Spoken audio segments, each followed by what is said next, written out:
நம்ம வீட்டையும் ரூமையும் நம்ம எதுக்கு தினமும் சுத்தப்படுத்திட்டே இருக்கோம்? ஏன்னா வீட்டில் இருக்கவங்க யாராவது தினமும் குப்பை போட்டுடுறாங்க.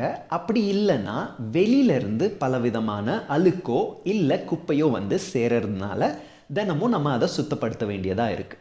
அதே மாதிரி நம்ம உடம்புல ஏதாவது ஒரு அழுக்கு படிஞ்சதுன்னா நம்ம என்ன பண்ணுவோம்? டெய்லி போய் சோப் போட்டு நல்லா தேய்ச்சி குளித்து அந்த அழுக்கை நம்ம சுத்தப்படுத்திடுவோம். இதே தலையில் அழுக்கு சேர்ந்தால் ஒரு அரப்போ இல்லை ஷாம்புவோ போட்டு தேய்ச்சி நல்லா குளித்து சுத்தப்படுத்திடுவோம். ஆனால் என்னைக்காவது நம்ம உடம்புக்குள்ளே இருக்க அழுக்கை எப்படி சுத்தப்படுத்துறது அப்படின்னு யோசித்து பார்த்துருக்கோமா? என்னடா நம்ம டெய்லி பாத்ரூம் போகிறோமே, அப்போ உடம்பு சுத்தமாக ஆகுது தானே அப்படின்னு நினைக்கலாம். பட் இதனால 100% நம்ம உடம்பு சுத்தமாகிறது இல்லை. அதனால தான் நம்மளுக்கு வந்து பல விதமான வியாதிகள் வந்து தாக்கிறது. அது இல்லாமல் நம்ம வெயிட்டும் கூடிகிட்டே இருக்கிறது.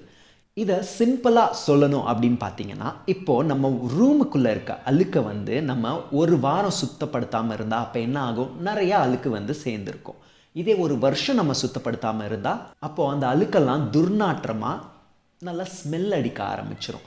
அதே மாதிரி தான் நம்ம உடம்புக்குள்ளே இருக்கிற அழுக்கை நம்ம சுத்தப்படுத்தாமையே இருந்தால் அது வியாதியாக மாறி அந்த துர்நாற்றம் தான் வெளியில் வர ஆரம்பிக்குது. ஸோ இதுக்கு நம்ம டெய்லி நம்ம உடம்பை சுத்தப்படுத்தி தான் ஆகணும். இந்த உடம்பை சுத்தப்படுத்துறதுக்கான பெஸ்ட் ப்ராக்டிசஸ் என்ன அப்படின்னு பார்த்தீங்கன்னா, இதுக்கு நம்ம எக்ஸசைஸ் பண்ணணும், யோகா செய்யணும். அது இல்லாமல் பலவிதமான கிரியாஸ் அண்ட் ப்ரீதிங் ப்ராக்டிஸ் கண்டிப்பாக செஞ்சு தான் ஆகணும். அப்போ மட்டும்தான் 100% நம்ம உடம்பு சுத்தமாகும். இல்லைன்னா அந்த அழுக்கெல்லாம் நம்ம உடம்புக்குள்ளேயே தேங்கி அது வியாதியாக மாறுறதுக்கான வாய்ப்புகள் மிகவும் அதிகமாகவே இருக்குது. இதில் கிரியாஸ், அதாவது கிளென்சிங் ப்ராக்டிஸ் அப்படின்னு சொல்லுவாங்க. கிரியா ப்ராக்டிஸ் பண்ணும்போது நம்ம உடம்புல இருக்கிற அழுக்கு எல்லாமே சுத்தமாக நம்ம வந்து வெளியேற்றி விடலாம். இப்போது நான் அதில் ஒரு டெக்னிக் உங்களுக்கு சொல்லித்தர போகிறேன். இதுக்கு பேர் டாக் ப்ரீதிங், அப்படி இல்லைன்னா பிரெத் ஆஃப் ஃபயர் அப்படின்னு சொல்லுவாங்க. அதாவது உள்ளே இருக்கிற அழுக்கை எல்லாமே பேர்ன் பண்ணி வெளியேற்றுறது. இதுக்கு நாக்கை வந்து நல்லா வெளியில் நம்ம வந்து இழுத்துக்கணும். ஜஸ்ட் இமேஜின் யாரோ வந்து நம்ம கையில் நம்ம நாக்கை பிடிச்சி நல்லா இழுக்கிறாங்கன்னு நினச்சிக்கோங்க. அதே மாதிரி நம்ம நாக்கை ஃபுல்லாக வெளியே புஷ் பண்ணிவிட்டு வயிற்றுலேருந்து பம்ப் பண்ணி எக்ஸேல் பண்ணணும். இந்த மாதிரி பம்ப் பண்ணி எக்ஸேல் பண்ணும்போது நம்ம உடம்புல இருக்கிற அத்தனை அழுக்குமே வந்து சுத்தமாக்கப்படுது. ஸோ இதை வந்து நம்ம ஒரு டெய்லி மார்னிங் ஒரு 50 தடவை, சாயந்தரம் ஒரு 50 தடவை ப்ராக்டிஸ் பண்ணாலே ஆட்டோமேட்டிக்காக நம்ம உடம்புக்குள்ளே ஒரு ஃப்ரெஷ்னஸ் வர ஆரம்பிச்சிடும்.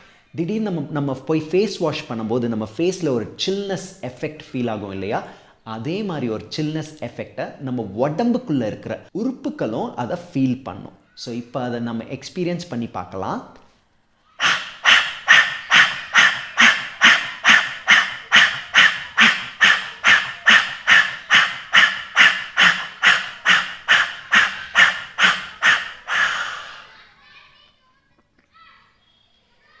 இப்போ பார்த்தீங்கன்னா நான் ஒரு 25 டைம்ஸ் அவ்வளோதான் பண்ணேன். அதுக்கே நம்ம உடம்புக்குள்ளே வந்து ஒரு சில் எஃபெக்ட் வந்து நல்லா ஃபீல் ஆகிருக்கும் இதை ப்ராக்டிஸ் பண்ணியிருந்தீங்கன்னா.